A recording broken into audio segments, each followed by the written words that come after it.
दुरूद शरीफ पढ़।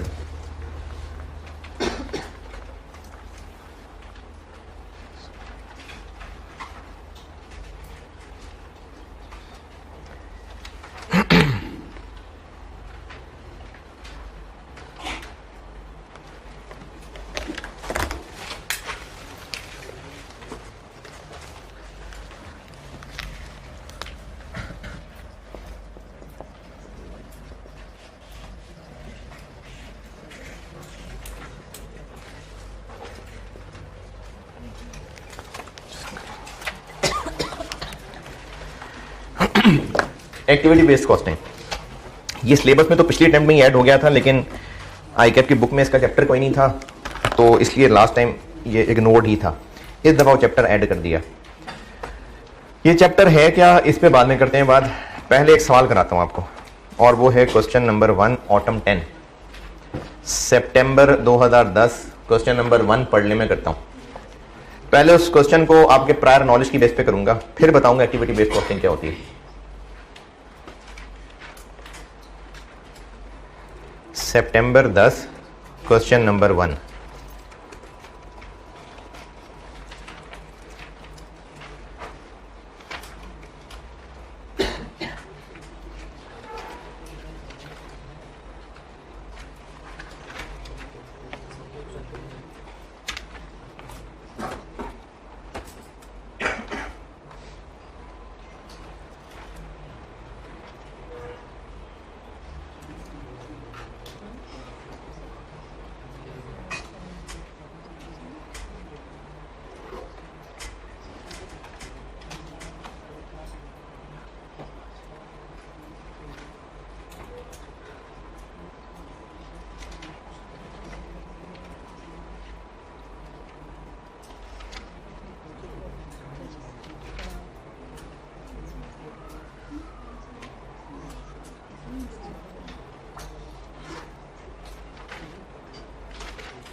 हाँ जी,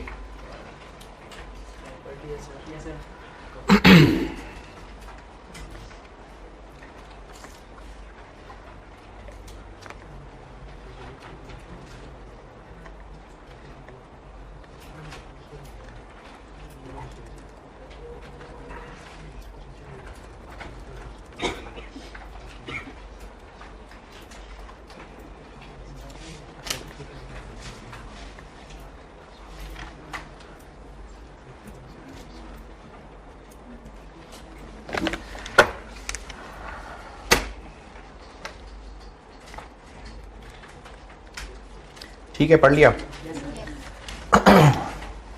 सवाल की रिक्वायरमेंट ए, 3 प्रोडक्ट्स हैं और सब की fixed overhead cost per unit बतानी है। अच्छा, इस चैप्टर एक्टिविटी बेस्ड कॉस्टिंग क्या है मैंने नहीं बताया, बस एक सवाल ही शुरू करा रहा हूँ, और ये सारा सवाल आपके वो जो चैप्टर ओवरहेड वाला पढ़ा था ना, ये उसके ऊपर बेस सवाल करा रहा हूँ। तो आप अपनी हार्ड डिस्क से रैम में ले आए ओवरहेड वाला चैप्टर। रिक्वायरमेंट ए, तीनों प्रोडक्ट्स की पर यूनिट ओवरहेड कॉस्ट बतानी है, और ऐसा करने के लिए एक single factory overhead rate based on labour hours use करना है। और पार्ट बी पूछा हुआ है कि पहले सारे खर्चे प्रोडक्ट्स में बांटें, उसके बाद हर प्रोडक्ट की ओवरहेड कॉस्ट पर यूनिट निकालें। अगर किसी को ये सवाल देखा देखा लग रहा है तो मैंने एक दफ़ा ये सवाल करवाने लगा था, फिर छोड़ दिया था और ये कहा था कि एक्टिविटी बेस्ड कॉस्टिंग कराते हुए कराऊंगा, तो तब ये सवाल छोड़ दिया था, नहीं कराया था, अब करा रहा हूँ। पार्ट ए ये है कि पहले एक ओवरहेड पर आर निकालें, फिर उससे ओवरहेड पर यूनिट बनाएं हर प्रोडक्ट का। जब मैंने आपको ओवरहेड वाला चैप्टर पढ़ाया था ना, तो उसमें एक केस पता नहीं आखिरी किया था जिसमें मल्टीपल प्रोडक्ट्स हैं, उसको मैंने दो तरह से सॉल्व किया था। एक था कि पहले हम किसी एक बेस पे एक रेट निकाल लेते हैं, उसको फिर पर यूनिट पे कन्वर्ट कर लेते हैं, और दूसरा तरीका बताया था कि सारे खर्चों को प्रोडक्ट्स में बांटते जाते हैं और एंड पे फिर हर एक का ओवरहेड पर यूनिट निकाल लेते हैं। तो अभी मैं सवाल करूंगा तो आपको आ जाएगा थोड़ा थोड़ा सा याद। क्वेश्चन 1 ऑटम 10 कर रहा हूं। पहले पार्ट ए, कि मैं सवाल सारा बोर्ड पे कर रहा हूं, आपको ओवरहेड्स आ जाएगा याद। अगर अभी किसी ने पिछला रिवाइज करना शुरू कर दिया है तो शायद ये कर ही लिया हो रिवाइज, लेकिन मैं कर रहा हूं खुद बोर्ड पे सॉल्व। पहले सारे ओवरहेड्स को ऐड करके एक ओवरहेड पर लेबर आवर निकालते हैं। कैसे करूं कैलकुलेट? सब का एक ओवरहेड पर लेबर आवर निकालना है, सारे overhead divided by total labour our. तो सवाल में दिए हुए सारे ओवरहेड्स ऐड कर लें, लेकिन जज्बाती हो के पहली दो लाइनें ऐड कर लेना, वो डायरेक्ट मटेरियल और डायरेक्ट लेबर है, तो बाकी सारी ऐड कर लें। इनडायरेक्ट वेजेस सारी, fuel and power, depreciation, insurance building, store spares, rent rates, ये सब ऐड कर दें।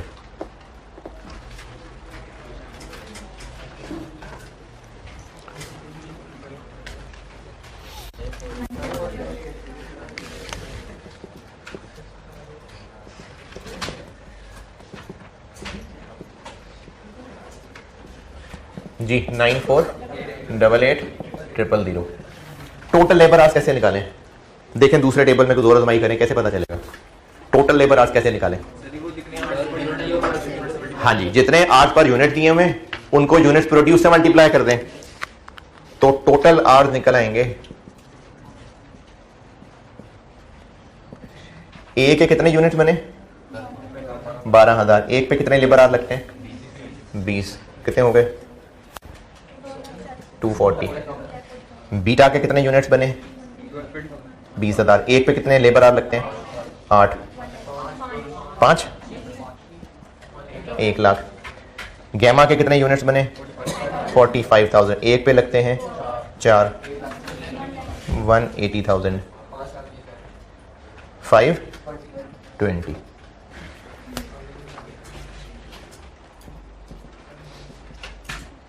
क्या बनाइए? 18.25 पर आवर। अच्छा, इसका इंटरप्रिटेशन क्या है कि लेबर जब 1 घंटा काम करेगी तो इतने रुपए ओवरहेड होंगे। ये तो निकल आया पर आवर। रिक्वायर्ड क्या है? A, using a single factory overhead per hour क्या कैलकुलेट करना है? Factory overhead per unit. तो इसको पर यूनिट कैसे बनाऊं? 1 मिनट में जितने आवर लगते हैं उसे मल्टीप्लाई कर लें, तो इससे आगे रिक्वायरमेंट तक पहुंच जाते हैं। Overhead cost per unit, alpha के 1 यूनिट में कितने आवर लगते हैं? 20। 1 आवर 18.25। मैंने ओवरहेड पर लेबर आवर निकाला है, अब उसको पर यूनिट करना है। लेबर आवर से पर यूनिट तक कैसे पहुंचे? 1 यूनिट पे कितने आवर लगते हैं ना, तो उससे मल्टीप्लाई कर लें। 365 बस। बीटा के 1 यूनिट पे लगते हैं 5 घंटे, 91.25। गैमा के 1 यूनिट पे लगते हैं 4 घंटे, 73। ये पार्ट ए की है मैंने सॉल्व। बिल्कुल जो ओवरहेड्स किए थे वही कर रहा हूं, मैंने कुछ नहीं बताया एक्टिविटी बेस्ड कॉस्टिंग क्या होता है। ओवरहेड वाले चैप्टर की बेस पे ही ये सॉल्व किया है। अगर बिल्कुल भूल गए हैं तो शायद थोड़ा थोड़ा सा याद आ जाए देख के। ओवरहेड पर लेबर आवर निकाला क्योंकि रिक्वायरमेंट ए में लिखा हुआ था, और फिर उसको ओवरहेड पर यूनिट बना दिया हर प्रोडक्ट के लिए। ये सब एक्चुअल डाटा है, ये सब एक्चुअल डाटा है। इसलिए मैंने OAR का ना मैंने वर्ड यूज किया और ना ही सवाल में OAR का वर्ड था, क्योंकि सारा कुछ एक गुजरे हुए महीने का डाटा है, गुजरे हुए क्वार्टर का। अच्छा, इस सवाल में एक चल खैर पार्ट बी में कराता हूं। पार्ट ए नोट कर लें, सवाल में कोई भी जरा सी भी कंफ्यूजन है, मैंने इस वक्त सिर्फ और सिर्फ एक्टिविटी बेस्ड कॉस्टिंग का नाम लिखा है और मैंने कुछ नहीं बताया, मैंने ओवरहेड्स का समझ लें एक सवाल सॉल्व किया। अब पार्ट बी करता हूं।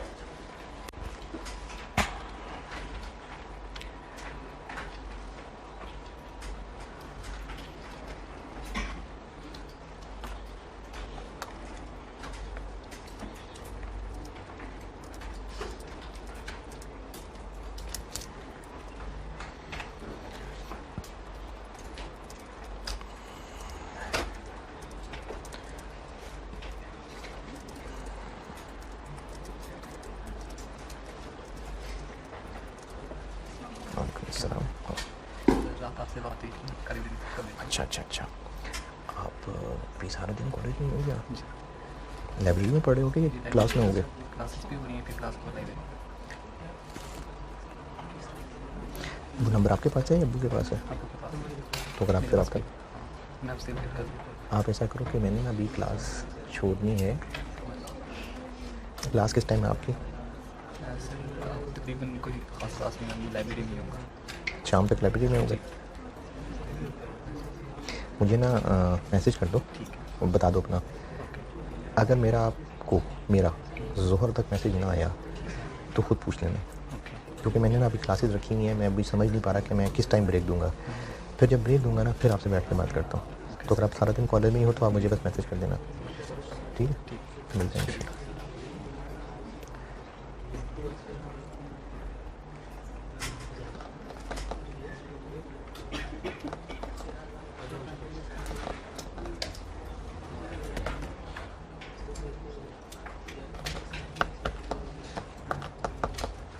पार्ट ए कोई तकलीफ परेशानी? पार्ट बी करते हैं। पार्ट बी में उसने कहा हुआ है कि ओवरहेड कॉस्ट पर यूनिट निकालें फॉर ईच प्रोडक्ट, लेकिन ऐसा करने से पहले सारे एक्सपेंसेस को पहले प्रोडक्ट्स में बांट लें। किस तरह बांटें? एलोकेशन कर लेते हैं, कोई ना कोई बेसिस बताई होगी। तो जैसे हम लोग डिपार्टमेंट्स में बांटते थे उस तरह प्रोडक्ट्स में बांट लेते हैं। तो इन खर्चों को प्रोडक्ट्स में बांट लेते हैं एक एक करके। ये मिटा दूं।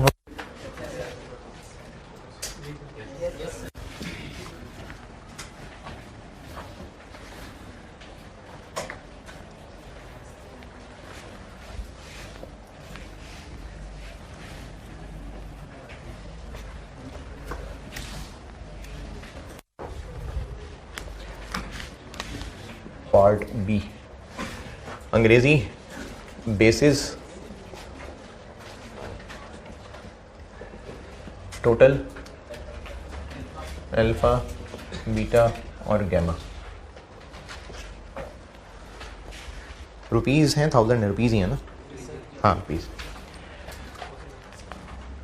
डिपार्टमेंट्स में भी बांटना सीखा था, प्रोडक्ट में भी बांटना है, तो प्रोडक्ट में बांट लेते हैं। क्या क्या है जी खर्चे? ओवरहेड बताते जाए। इनडायरेक्ट वेजेस हैं,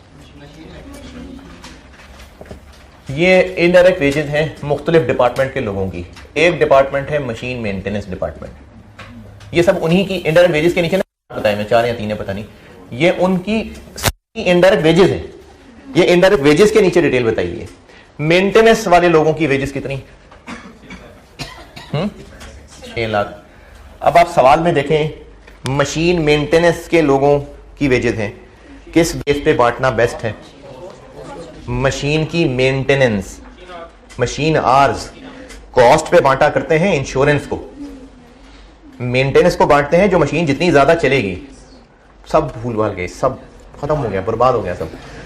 ओवरहेड्स का सवाल कर रहा हूं मैं। मशीन मेंटेनेंस के खर्चे का ताल्लुक मशीन की वैल्यू से नहीं है, मशीन के चलने से। तो अवेलेबल में से बेस्ट मशीन है।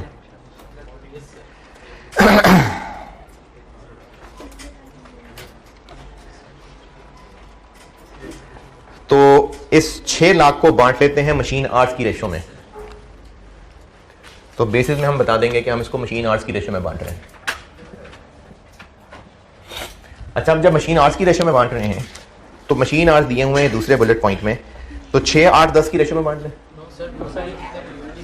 कभी भी ना किसी टोटल अमाउंट को किसी पर यूनिट की रेशो में नहीं बांटते। ये शायद ओवरहेड में भी इस पे कभी बात हुई थी मुझे लगता है। हमने टोटल 6 लाख को बांटना है मशीन आवर्स की रेशो में, तो एक यूनिट पे कितने मशीन आवर्स लगते हैं इस रेशो में हैं? एक यूनिट पे कितने मशीन आवर्स लगे? नहीं, एक प्रोडक्ट के लिए टोटल कितने मशीन आवर्स लगे? तो हमने 6, 8, 10 की रेशो में नहीं बांटना, हमने देखना है कि ए, बी और जी में टोटल कितने कितने मशीन आवर्स लगे। तो टोटल मशीन आवर्स तो नहीं दिए हुए, तो वो हम लोग वर्किंग में कैलकुलेट कर देते हैं। टोटल मशीन आवर्स कितने कितने लगे? एक यूनिट पे लगते हैं 6 यूनिट्स बने इसके 72,000। बी के एक यूनिट पे लगते हैं 8, बी के यूनिट्स बने 20,000 160। जी के एक यूनिट पे लगते हैं 10, जी के यूनिट्स बने 45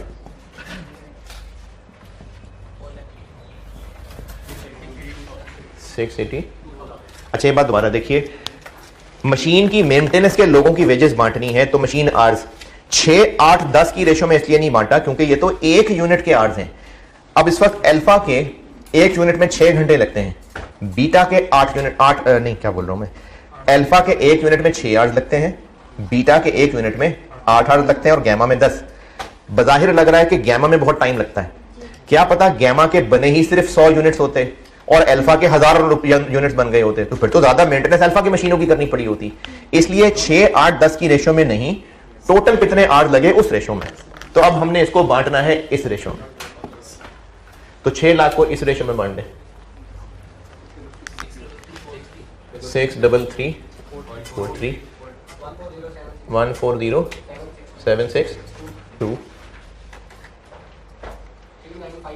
395894 पूरा हो जाएगा ये 63।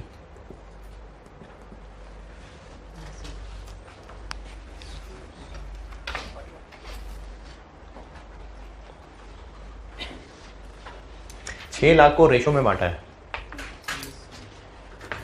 6, 8, 10 की रेशो में क्यों नहीं बांटा, इसकी रेशो में क्यों बांटा है, ये बात ओके ठीक है ना। अच्छा, ये जो रेशो में बांटना है, ये जो रेशो में बांटा है अभी, हो तो ऐसे ही रहा है, लेकिन ऐसे ही एक आपको एंगल दिखा रहा हूं। 6 लाख को डिवाइड कर लें अगर हम 682 से, क्या आ जाएगा? पॉइंट। इसकी क्या इंटरप्रिटेशन होगी कि एक मशीन आर काम होगा तो इतनी मेंटेनेंस की वेजेस हैं, अल्फा की कितनी, बीटा की कितनी, गैमा की कितनी, क्या करें, इसको मल्टीप्लाई कर दें। कि असल में यही है, बस मैंने इसको तोड़ के ऐसे बताया, ये भी कुछ देर बाद इसका जिक्र दोबारा करूंगा। और क्या वेजेस हैं? स्टोर्स वालों की वेजेस हैं। स्टोर वाले लोग क्या काम कर रहे होते होंगे? सफाई कर रहे होंगे, इन्वेंट्री को मैनेज करते होंगे। क्या मतलब इन्वेंट्री मैनेज करते होंगे? जरा इमेजिन करके देखिए, जूतों के स्टोर पे गए कोई चीज लेने, तो जो ऊपर स्टोर में वो वाजे 8 नंबर पकड़ाना जूता, ऊपर से एक जूता आता है नीचे, तो वो स्टोर वाला क्या कर रहा होगा? Stock manage. क्या मतलब? वर्कर्स क्या कर रहे होंगे? यूनिट्स को देख रहे होंगे, वो रखते होंगे, यूज करना होगा तो उठाते होंगे, यही करते होंगे ना। तो स्टोर के लोगों की वेजेस को बांटना है।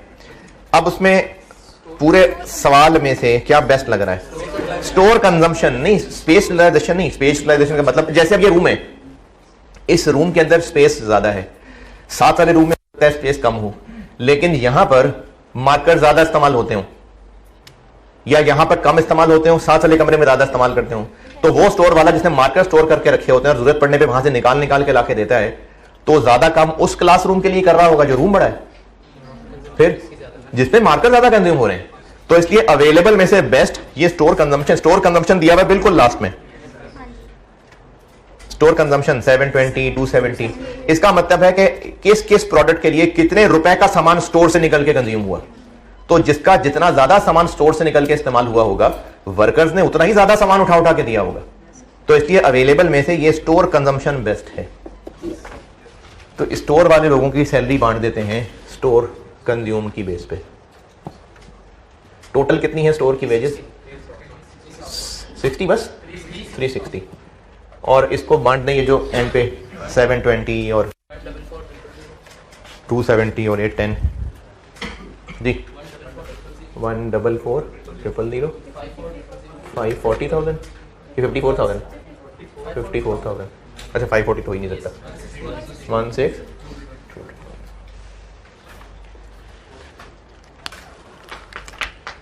वैसे अगर स्टोर की बात करें तो वहाँ पे तो यूनिट्स पड़े होते हैं ना, तो अगर वो यूनिट्स पे करा लेंगे तो इसमें ये भी तो आ सकता है ना कि स्टोर के अंदर यूनिट्स इधर उधर रहेंगे, तो हाँ यही हो रहा है असल में। तो सर्विस में हम प्रोडक्शन यूनिट की भी तो बात कर सकते हैं। नहीं स्टोर वाले यूनिट्स थोड़ी पकड़ा रहे होंगे। ये तो प्रोडक्ट के यूनिट्स बन रहे हैं, स्टोर वाले तो उनको सामान उठा के दे रहे होंगे। तो जितने रुपए का सामान इस्तेमाल हुआ स्टोर कंजम्पशन। तीसरा क्या है? Quality control. क्वालिटी कंट्रोल वाले लोग क्या कर रहे होंगे? इंस्पेक्शन कर रहे होंगे। अच्छा, हमने लेबर का चैप्टर पढ़ लिया।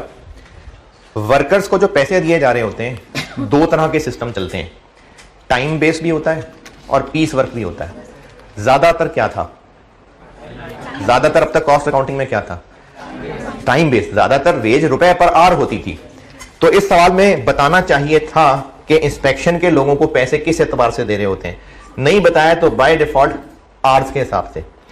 इंस्पेक्शन दो चीजों का जिक्र है, एक पॉइंट नंबर 2 में लास्ट कॉलम कि इंस्पेक्शन पे टाइम कितना लगाया, और एक तीसरे टेबल में लास्ट लाइन के कितने यूनिट्स इंस्पेक्ट किए। अगर वर्कर्स को पैसे देने होते रुपए पर यूनिट के हिसाब से, तो जितने जितने यूनिट्स इंस्पेक्ट करता उस हिसाब से ये पैसे बांट देते। अगर उनको पैसे देने होते टाइम के हिसाब से, तो जितना जितना इंस्पेक्शन पे टाइम लगाया उस हिसाब से बांटते। खामोशी है तो बाय डिफॉल्ट टाइम के हिसाब से। तो ये जो इंस्पेक्शन यानी क्वालिटी कंट्रोल के लोगों की वेजेस हैं, इनको हम इंस्पेक्शन आवर्स के हिसाब से बांट देते हैं।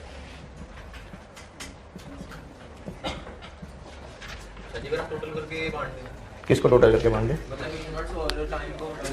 वो तो भी बता रहा हूं। इंस्पेक्शन आवर्स की रेशो में बांट देते हैं, यानी 2, 3 और 4 की रेशो में बांट दें।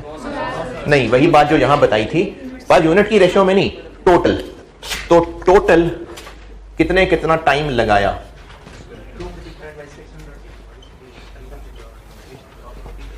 अल्फा के एक यूनिट में कितना टाइम इंस्पेक्शन पे लगता है, इनटू कितने यूनिट्स? 12,000 के 600। अगर लास्ट लाइन ना दी होती तो जरूर 12,000 लेते, कि जितने बनाए होंगे सारे इंस्पेक्ट किए होंगे, लेकिन वो सैंपल बेसिस पे इंस्पेक्ट करते होंगे, इसलिए उन्होंने लास्ट कॉलम बता दिया कि कितने इंस्पेक्ट किए, तो उसके किए ही 600 यूनिट्स इंस्पेक्ट हैं।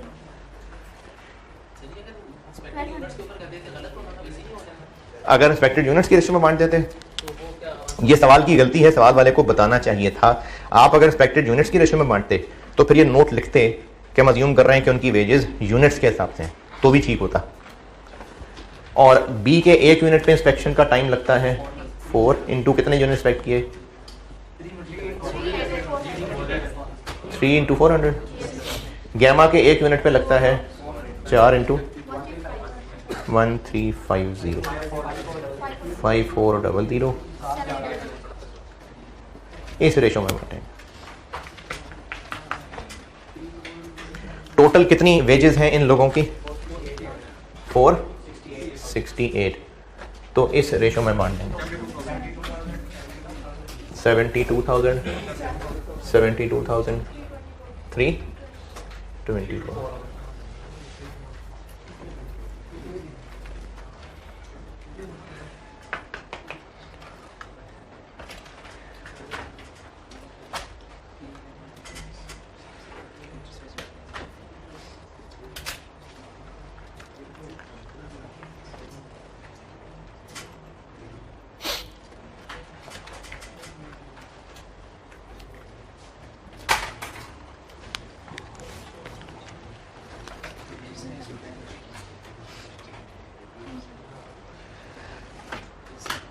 अच्छा, यहां भी एक चीज वैसी है, कैलकुलेशन दिखाता हूं, किया ऑलरेडी वैसा ही है।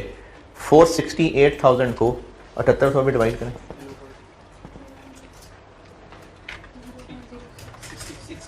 60। क्या इंटरप्रिटेशन है इसकी?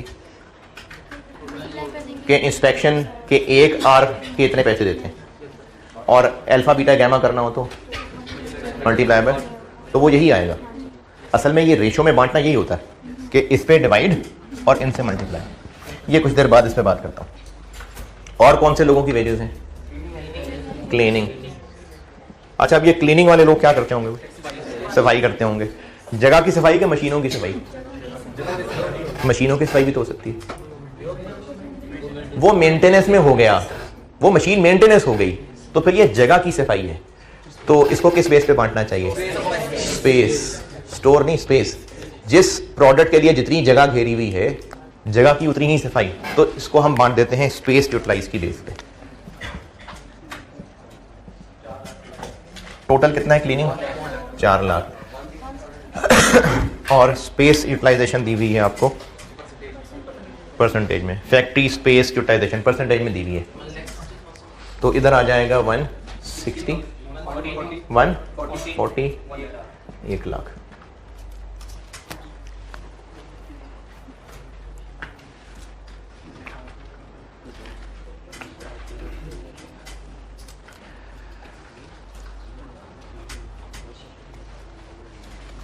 इस चैप्टर को भूले हुए के अलावा कोई और मसला?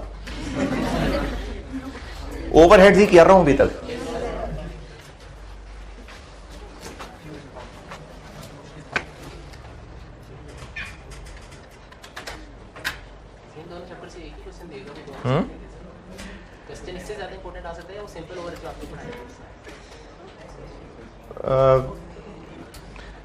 दोनों से भी हो सकता है।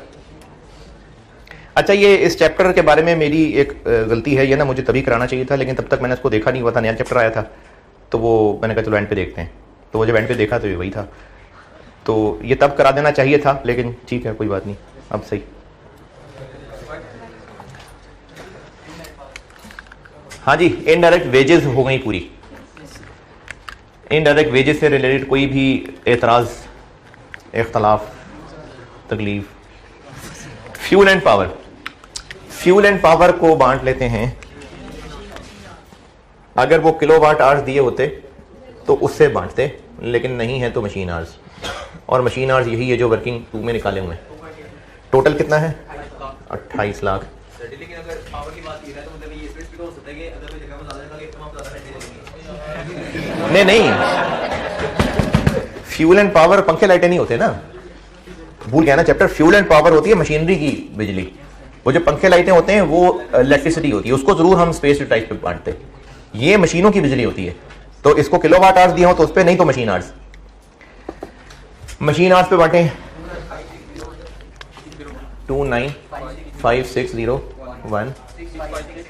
हैं 656 89 2 चले 1847507। ये फ्यूल एंड पावर को मशीन आवर्स पे बांट दिया। अच्छा, जब आप ओवरहेड रिवाइज कर लेंगे ना, ये वाकई सिर्फ वही काम हो रहा है।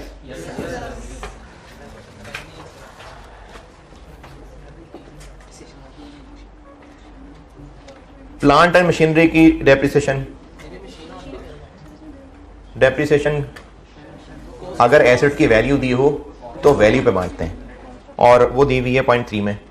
अच्छा, इसमें ना एक जज्बाती हरकत स्टूडेंट ये करता है, वो पढ़ेगा डेप्रिसिएशन ऑन प्लांट, बस ठीक है, depreciation on plant and machinery and building भी है, depreciation on plant and machinery and building. तो इसमें बिल्डिंग और प्लांट एंड मशीनरी दोनों की डेप्रिसिएशन मिक्स की हुई है, दोनों के लिए अलग अलग बेसिस होती हैं। बिल्डिंग की बिल्कुल है, बिल्डिंग का हमने जब भी कोई खर्चा बांटना होता है तो वो स्पेस यूटिलाइजेशन की बेस पे बांटते हैं।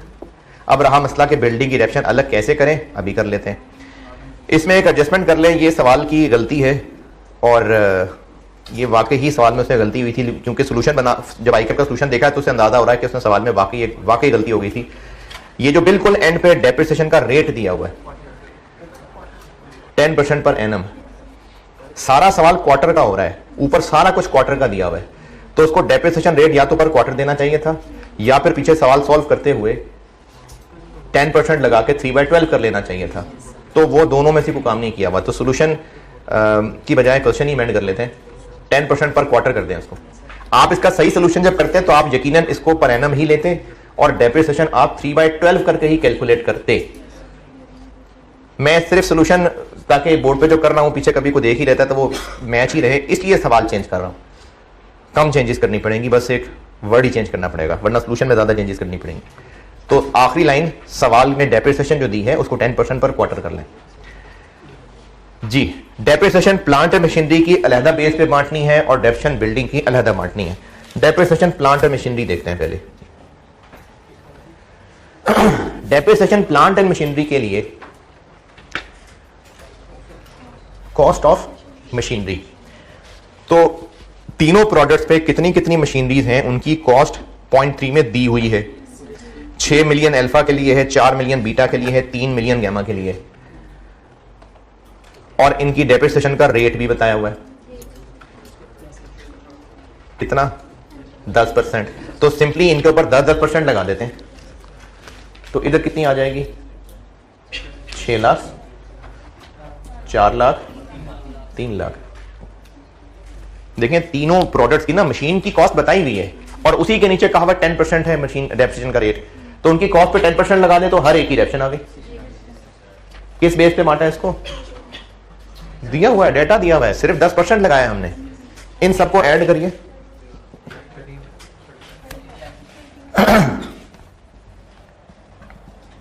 13 लाख, जबकि ऊपर टेबल में कितना है 1560, तो वो 1560 उसमें जो 260 है फिर वो बिल्डिंग की डेप्रिसिएशन होगी। क्या जी, हाँ हाँ ये क्वार्टर पे है ना ये? जी जी अगर यहाँ पे वो बता दो हम इसे 3/4 जी। अगर मैंने जो सवाल में आपको चेंज कराई है, असल में स्टूडेंट सवाल में क्या करता, वो 6 मिलियन 10% इंटू 3/12 करता, वो यहां आंसर 1.5 लाख आ जाता, 1.5 लाख इधर आ जाता, 1 लाख इधर आ जाता, 75,000 इधर आ जाता। सही सोल्यूशन ये है। तो या तो वो फिगर्स बदल लेते हैं, या फिर जो मैंने आपको कहा 10% पर क्वार्टर कर लें। सही सोल्यूशन असल में सवाल के हिसाब से देखेंगे तो 1.5 लाख, 1 लाख और 75,000 है, 3/12 करके, ठीक है। तो मैंने वो मैंने रेट ही पर क्वार्टर कह दिया। तो बाकी जो 260 है वो फिर बिल्डिंग की होगी, 260, और बिल्डिंग के खर्चों को, बिल्डिंग की सफाई का खर्चा, बिल्डिंग की इंश्योरेंस का खर्चा, बिल्डिंग की डेप्रिसिएशन का खर्चा, वो स्पेस की बेस पे बांटते हैं।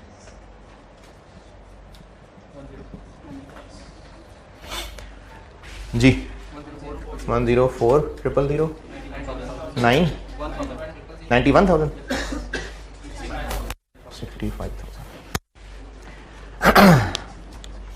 ये डेप्रिसिएशन वाला पॉइंट समझाया मैंने। प्लांट एंड मशीनरी और बिल्डिंग की कंबाइंड दी हुई थी, मैंने दोनों को अलग अलग किया।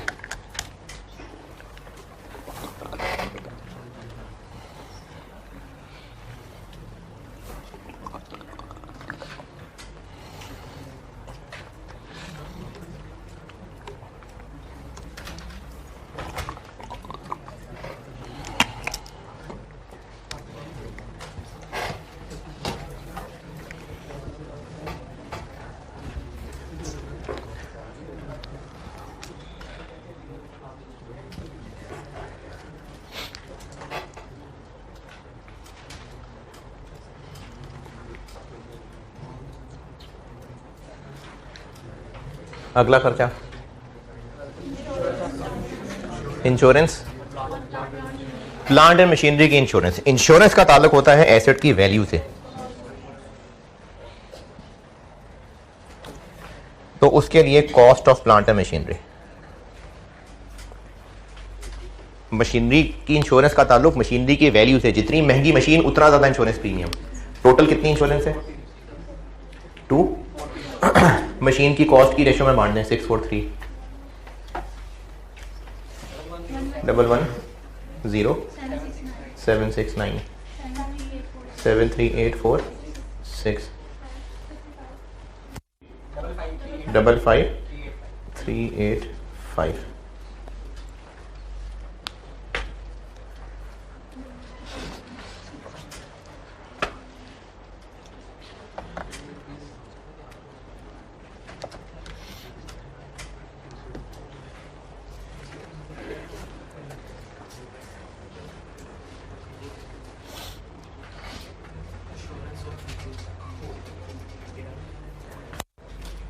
हाँ जी, बिल्डिंग की इंश्योरेंस, बिल्डिंग की किस बेस पे, स्पेस यूटिलाइजेशन पे। टोटल खर्चा कितना 60,000, अल्फा के लिए 24 21 15,000।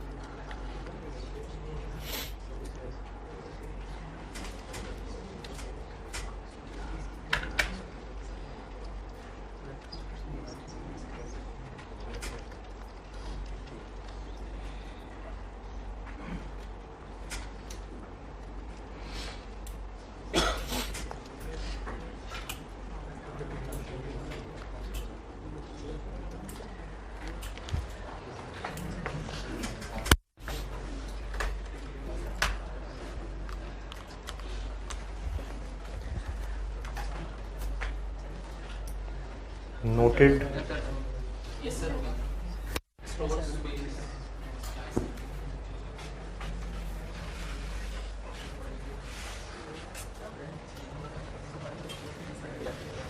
हाँ जी, बिल्डिंग इंश्योरेंस के बाद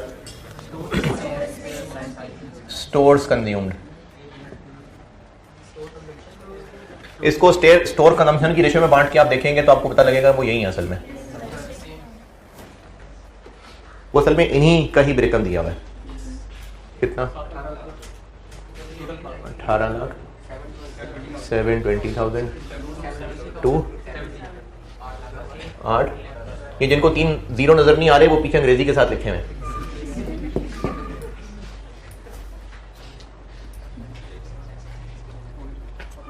और लास्ट, अच्छा ये सवाल की एक केयरलेसनेस है, जब बिल्डिंग डेप्रिशिएट हो रही है तो रेंट कहाँ से आ गया? ये वैसी बस उन्होंने आइटम्स डाली हुई थी सोचे समझे बगैर। तो रेंट, रेट्स एंड टैक्सेस ये बिल्डिंग के होते हैं। जब बिल्डिंग डेप्रिशिएट हो रही है तो फिर वो रेंट कहाँ से आ गया है? नहीं, rent, rates and taxes. Rent, rates and taxes जो है ना, ये रेट्स प्रॉपर्टी टैक्स को कहते हैं। तो ये बिल्डिंग ही का है। और जो कह रहे हैं 2 बिल्डिंग होंगी तो फिर स्पेस यूटिलाइज दोनों बिल्डिंग में सेम होगी, यानी उसी की बेस पे किराया भी बांट दिया, उसी की बेस पे इंडक्शन भी बांट दी। चलो खैर है बेकार है, गहरी बात है, बस ठीक है। रेंट रेट्स हैं स्पेस टोटल कितना? 12 लाख। तो स्पेस की बेस पे बांट दें 480, 420, 3 लाख।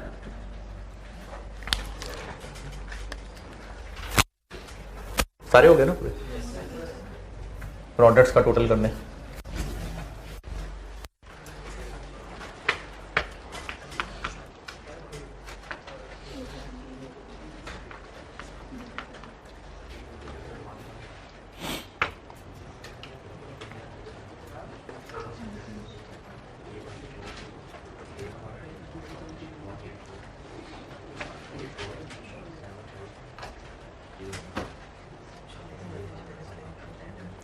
अच्छा, सवाल सॉल्व करते हुए शुरू में हेडिंग दे ली थी एक्टिविटी बेस्ड कॉस्टिंग चैप्टर 4 के? नहीं, जिन्होंने नहीं दी थी वो अब दे लें इस सवाल से ऊपर हैं। ये जो आज का लेक्चर स्टार्ट किया है ये एक्टिविटी बेस्ड कॉस्टिंग है। हाँ जी, ये 27717 277 3713।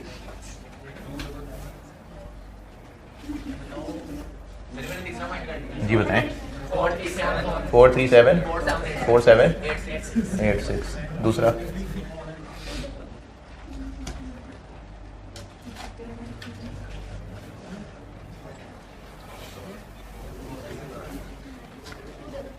जी 2339550 00 पे 11 501।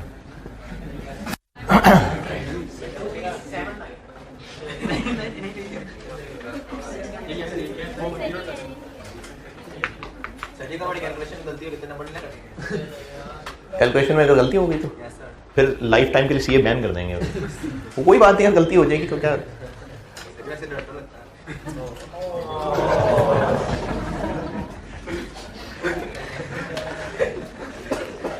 मुझे सोच के डर लग रहा है कि आपके साथ आर्टिकल में क्या होगा।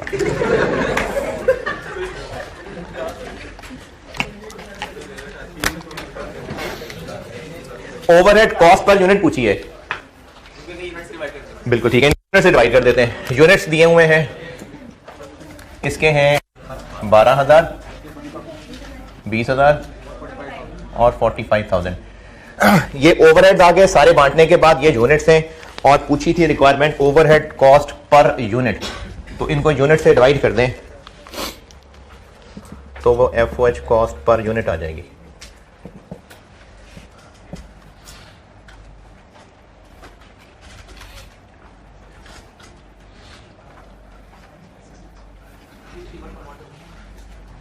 टू 3 1.4 11 6.9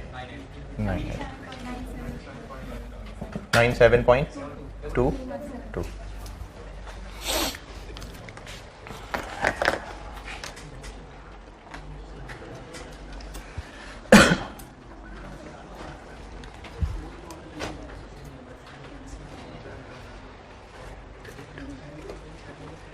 ये 231.14 है।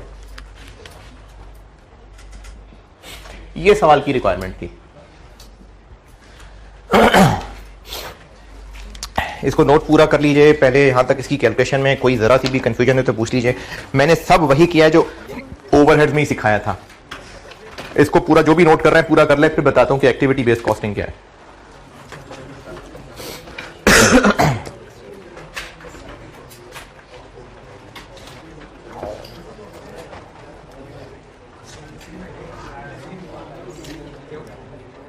बस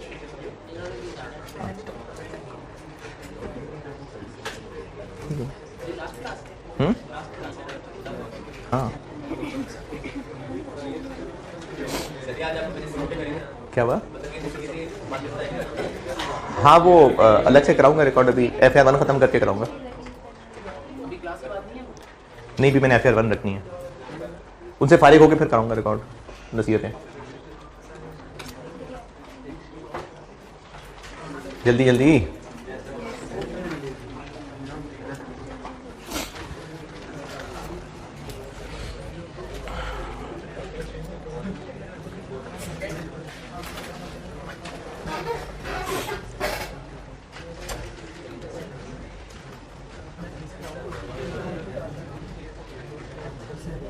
क्लास है कोई?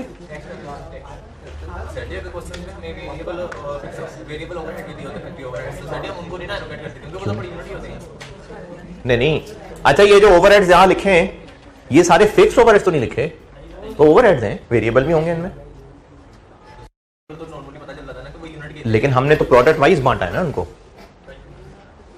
हमने उनको, हो सकता है कोई वेरिएबल खर्चा यहाँ पर आर बेसिस पे हो, जैसे उन वर्कर्स की वेजेस थी, होगा वो वेजेस पर आर। हमने तो प्रोडक्ट में बांट दिया उनको।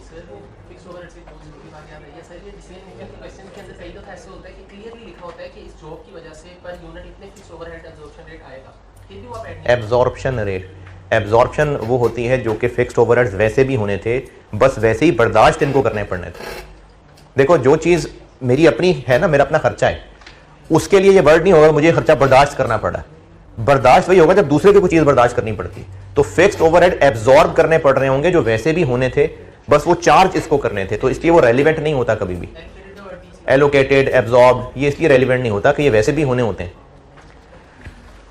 नोटेड भाई? अच्छा, अब एक्टिविटी बेस्ड कॉस्टिंग का कॉन्सेप्ट समझ लें और फिर अपने अल्फाज में कुछ ना कुछ बातें लिखिएगा। पहले ओवरहेड्स वाली एक बात दोहराता हूं।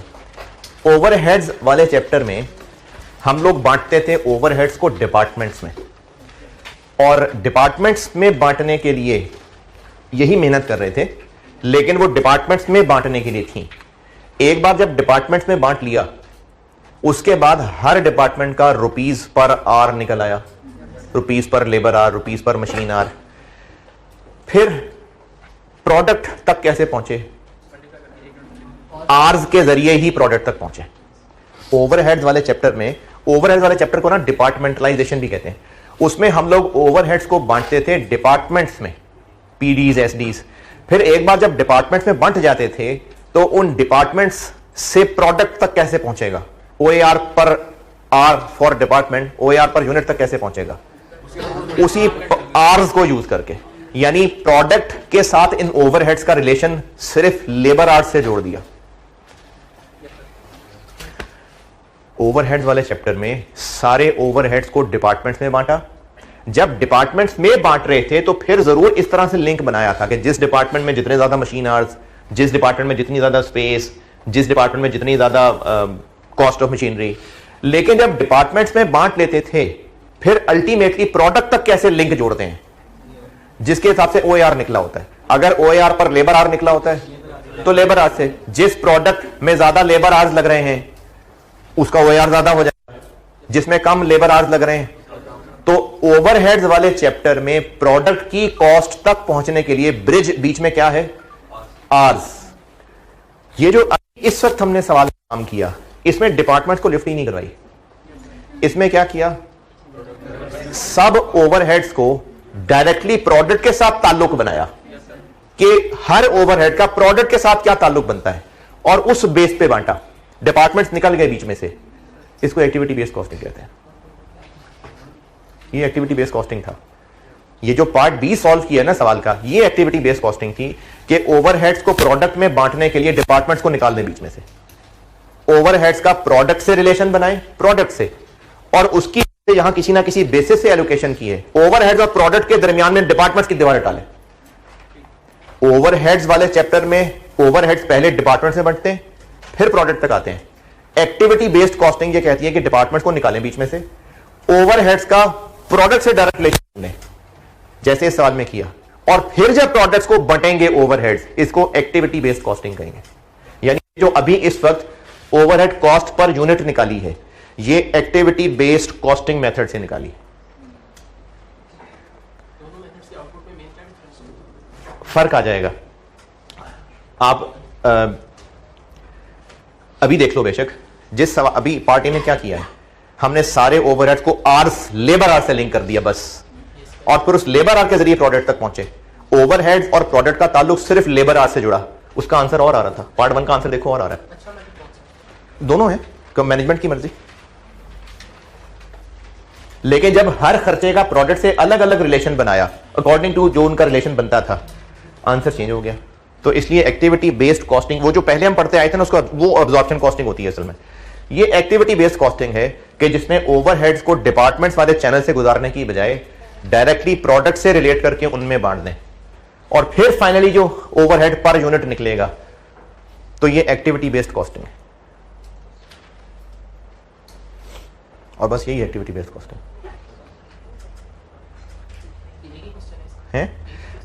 ये ना असल में होता था सीए फाइनल में, तो इसको फिर उन्होंने वहां से निकाल के इधर डाला है। तो आईकेप की बुक में इसके 3 सवाल दिए मैं, उनमें से एक मैं आपको दिखा देता हूँ, ज़बानी दिखा देता हूँ। वैसे तो वो तीनों ही आप खुद कर सकते हैं, आसान आसान से हैं, लेकिन फिर भी एक उसमें से दिखा देता हूँ। है जी, तब एक्टिविटी बेस्ड कॉस्टिंग सिलेबस में नहीं था, लेकिन ओवरहेड्स में ये चीज़ सिखाई थी ना इस तरह से, तो ओवरहेड्स के नॉलेज की बेस पे भी हो सकता था असल में एक्टिविटी बेस्ड कॉस्टिंग का सवाल, लेकिन वैसा ही था। तो ये जो इस क्वेश्चन का पार्ट बी किया है, ये एक्टिविटी बेस्ड कॉस्टिंग थी। सीफे में नहीं है, वो मैनेजमेंट अकाउंटिंग में था, वो मैं पढ़ाता भी नहीं था तब, मतलब मैंने नहीं वो सवाल देखे हुए। मुश्किल होता होगा तब, उसमें प्रोसेस कॉस्टिंग की चीजें भी होती होंगी शायद, पता नहीं। मैं तब नहीं पढ़ाता था, मैनेजमेंट अकाउंटिंग नहीं पढ़ाता, तो मैंने नहीं देखे हुए सवाल। जी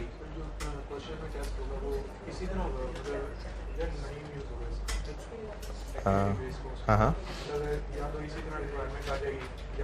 अच्छा, अब इसका एग्जाम क्वेश्चन या तो आपको एक्टिविटी बेस्ड कॉस्टिंग का नाम मिल जाएगा, या इसी तरह से आपको ओवरहेड्स को प्रोडक्ट के साथ लिंक किया होगा, डिपार्टमेंट्स के साथ नहीं। उनमें डिपार्टमेंट्स होते थे, उनमें डिपार्टमेंट्स के साथ बांटा होता था, तो इसलिए एक्टिविटी बेस्ड कॉस्टिंग का नहीं था सवाल। इस तरह का सवाल हमने जो किया भी था पास्ट पेपर का, उसमें डिपार्टमेंट्स में गए थे पहले, वहां से प्रोडक्ट में आए थे, तो वो ये नहीं था। एक्टिविटी बेस्ड कॉस्टिंग में डिपार्टमेंट्स निकल जाएंगे बीच में से, तो वो डाटा से देख के अंदाजा हो जाएगा।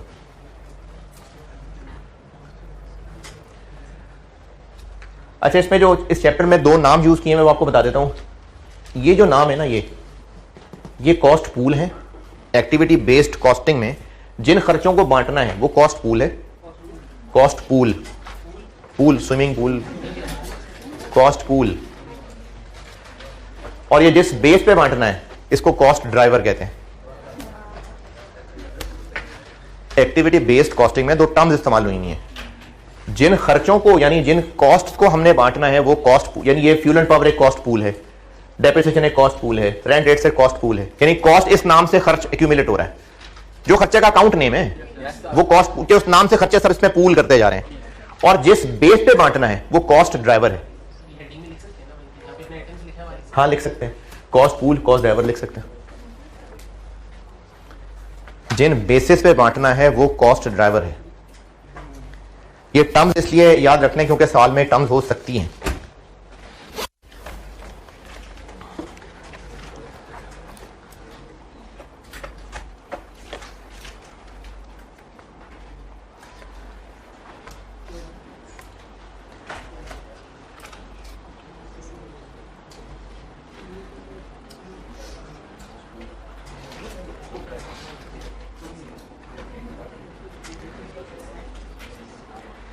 इस चैप्टर में थ्योरेटिकली पूछी जा सकती है एक चीज, पेज 103, इसके मेरिट्स और डीमेरिट्स हैं। आई कैप की बुक चैप्टर 4, और ये मैंने आपको ये सामने बैठे हुए लोगों को ग्रुप में भी भेज दिया व्हाट्सएप में। आई कैप की बुक है, सबने डाउनलोड नहीं की होती तो मैंने वो चैप्टर काट के आपको भेज दिया और आपके कोर्स में भी रख दिया, पोर्टल पे भी रख दिया। आई कैप की बुक से ही मैंने ये पोर्शन काटा है और आपके पोर्टल में भी रख दिया, व्हाट्सएप भी भेज दिया। और तो उसमें पेज 103 पे मेरिट्स और डीमेरिट्स हैं, ये अगर कर सकें, अंग्रेजी समझ आए तो कर लें। अच्छा, अब इसमें आई कैप की बुक में इसके 3 सवाल हैं और आसान आसान से हैं। मैं फिर भी अखलाकन आपको एक सवाल दिखा देता हूं। क्वेश्चन 1 देख लेते हैं। चलें, अगर अभी नहीं है व्हाट्सएप खोल सकते तो मैं यहां लगा लेता हूं।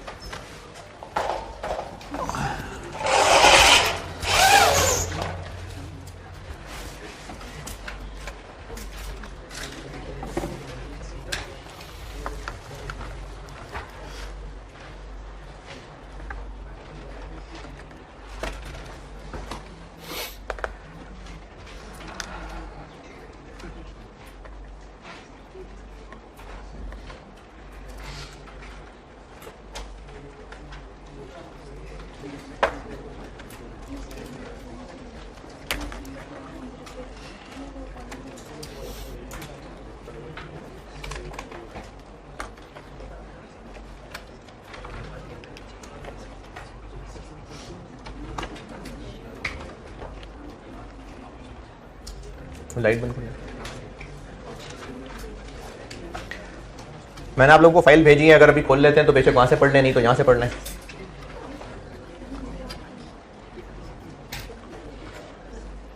ये ना कंप्रिहेंसिव एग्जांपल्स के नाम से ये 3 एग्जांपल्स हैं आई कैप की बुक में, आसान सी हैं, ये आप खुद भी कर सकते हैं। मैं फिर भी आपको हौसले के लिए एक एग्जांपल दिखा रहा हूं, पढ़ लीजिए, फिर इसका सोल्यूशन भी दिखाता हूं। यानी कैलकुलेट आप कर रहे होंगे लेकिन बोर्ड पे लिखने की बजाय मैं इसका सोल्यूशन दिखा रहा हूँ, और जिस वर्किंग की जरूरत लगेगी वो बोर्ड पे कर लूंगा। पढ़ लीजिए लेकिन एक बार।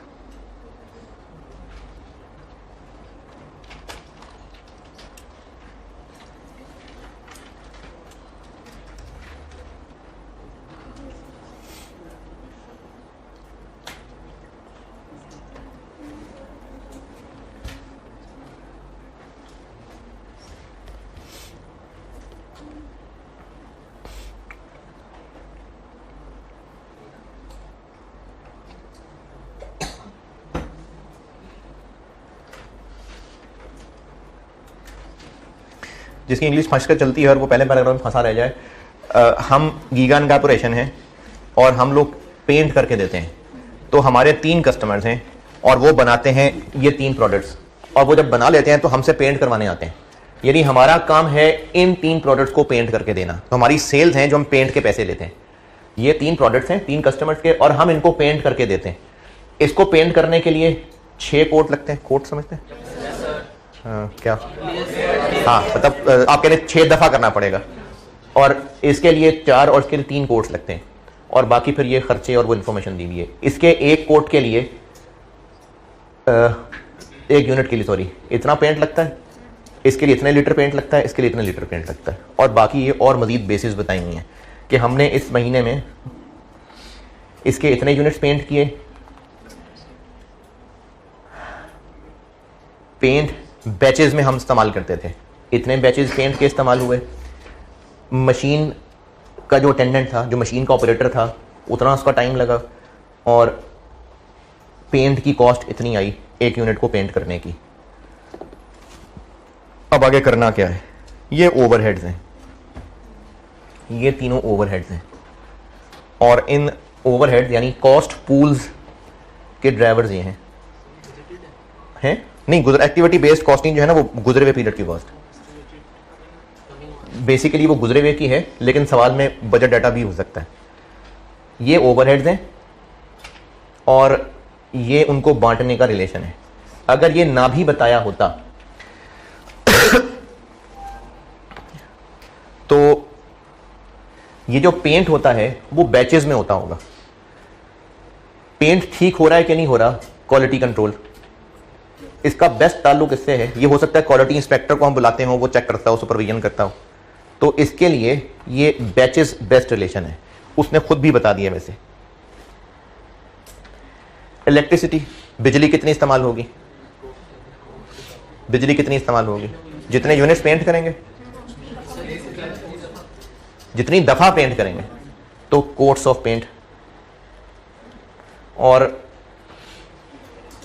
मशीनों को रीफिल करने पे जो खर्चा आएगा, जितना पेंट रीफिल कर रहे हैं। तो ये हैं वही बेसिस ही जैसे पहले करते हैं, ये उसने खुद बता दी सवाल के अंदर। करना क्या है, पर यूनिट कॉस्ट निकालनी है ईच प्रोडक्ट की। तो इनको प्रोडक्ट्स में बांट लेंगे, बिल्कुल जैसे भी सवाल किया है, और फिर एंड पे पर यूनिट कर लेंगे। इसको किस रेशो में बांटें, इसके लिए उसने खुद ही बता दिया कि बैचेस ऑफ पेंट है जी। किस रेशो में बांटें, 10/8/6 की, 10/8/6 की। इलेक्ट्रिसिटी, ये उसने कहा कि कोट्स जी, पहले पैराग्राफ में दिए थे कि एक यूनिट के इतने इतने कोट चाहिए, तो 6-3-4 की रेशो में बांट लें। ये तो एक यूनिट के कोट हैं, टोटल कोट्स कैसे निकलेंगे, तो अब जो उसको रेशियो में बांटेंगे,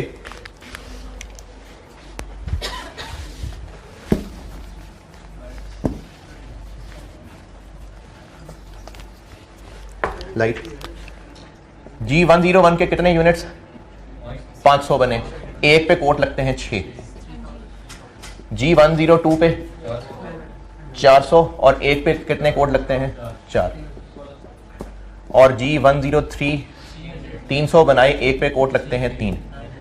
तो ये नंबर ऑफ कोट्स आ गए, इनकी रेशो में बांटेंगे। यही काम जो यहां किया है। और तीसरा खर्चा, ये खर्चा litres of paint, litre per unit दिया हुआ, इनको यूनिट से मल्टीप्लाई कर देंगे, उस रेशो में बांटेंगे। और ये हो गया, ऐसे ही किया है, ये बांट दिया।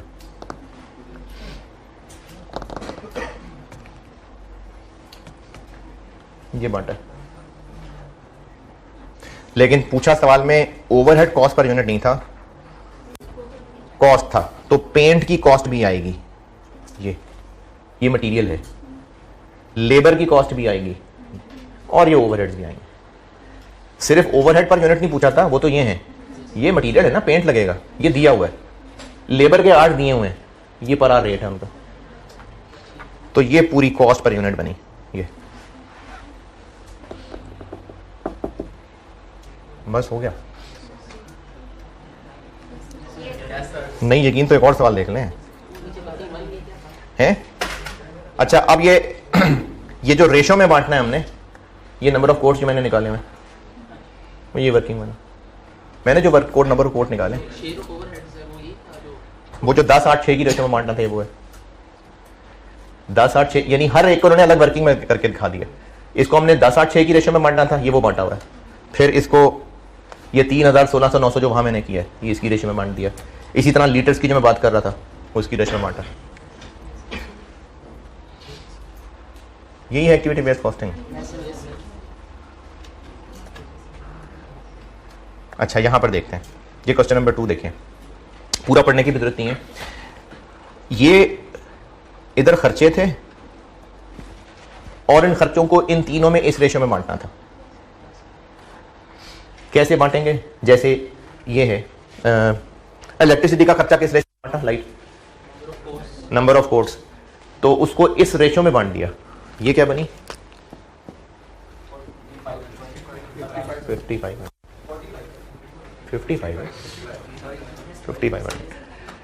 कितना खर्चा है इसका, 1.5 लाख। इस 1.5 लाख को बांटा कैसे, इस रेशो में, यानी डिवाइडेड बाय 5500 मल्टीप्लाई बाय 3000, 1600, 900। अगर आपको ये 5500 दिया होता और बाकी दोनों प्रोडक्ट्स की इंफॉर्मेशन ही ना होती, और ये 3000 दिया होता और सिर्फ इसी का खर्चा पूछा होता, 5500 बहरहाल बता दिया होता, रेशो नहीं है, 5500 बता दिया और बाकियों का पूछा ही नहीं, पूछा ही सिर्फ उसका, तो क्या करें, 1.5 लाख को 5500 पे डिवाइड 3,000। तो इस सवाल में ना लाइट ये 2 क्वेश्चन के अंदर कई प्रोडक्ट्स हैं, सिर्फ एक प्रोडक्ट का पूछा हुआ, तो रेशो तो फिर हम नहीं निकाल सकते। तो उसने क्या किया, खर्चे बताए और वो जो रेशो का टोटल होता है वो टोटल बता दिया। यानी 1.5 लाख बताया और 5500 बता दिया। ये 1.5 लाख, ये 5500, और सिर्फ एक प्रोडक्ट का डाटा दिया है और उसी के ओवरहेड निकालने हैं। तो क्या करें, इसको से डिवाइड कर लें और उसकी चीजों से मल्टीप्लाई कर लें। बस ये एक्टिविटी बेस्ड कॉस्टिंग है, ये आप जरूर करिएगा। आसान से सवाल हैं, 3 ही सवाल हैं, 1.5 तो मैंने बता ही दिए, ये तीसरा ही रह गया बस। तो इसलिए इसकी प्रैक्टिस, चूंकि इस दफा उन्होंने बुक में शामिल किया है इस एतराज के जवाब में कि तो बुक में नहीं है तो सिलेबस में क्यों डाला, उन्होंने बुक में शामिल किया है इस दफा स्पेशली शामिल किया है बुक के अंदर, इसलिए चांसेस हैं इसके, क्योंकि लास्ट टाइम ओवरहेड तो हो गया है टेस्ट, तो इसलिए इसके चांस हैं कि ये वाला टेस्ट होगा। सेम है, सेम वही वाला काम किया है, बस वहां डिपार्टमेंट से डिपार्टमेंट्स निकल के बस प्रोडक्ट आ गए, वही काम किया है। Activity based costing done. अच्छा, अब मैं ना करता हूं कि ये अगली क्लास अभी ही कंटिन्यू करता हूं, और मैंने उसका एक सवाल बताना था इन्वेंट्री मैनेजमेंट का, और बस में और तो कुछ नहीं था। हाँ, सीवीपी होमवर्क डिस्कस करने थे और इन्वेंट्री मैनेजमेंट का बताना था। एक्टिविटी बेस्ड कॉस्टिंग खत्म। इन्वेंट्री मैनेजमेंट की एक रिस्क वाली चीज बतानी है, क्योंकि मैंने वो ना अगले किसी लेक्चर में करवाई थी, तो वो उन लेक्चर में मौजूद नहीं थी जो आपको कॉपी करके दिए थे, इसलिए वो बतानी है बात। उसके अलावा ये खत्म, और अब मैं अगला लेक्चर लगाता हूँ, ठीक है, ये खत्म बस।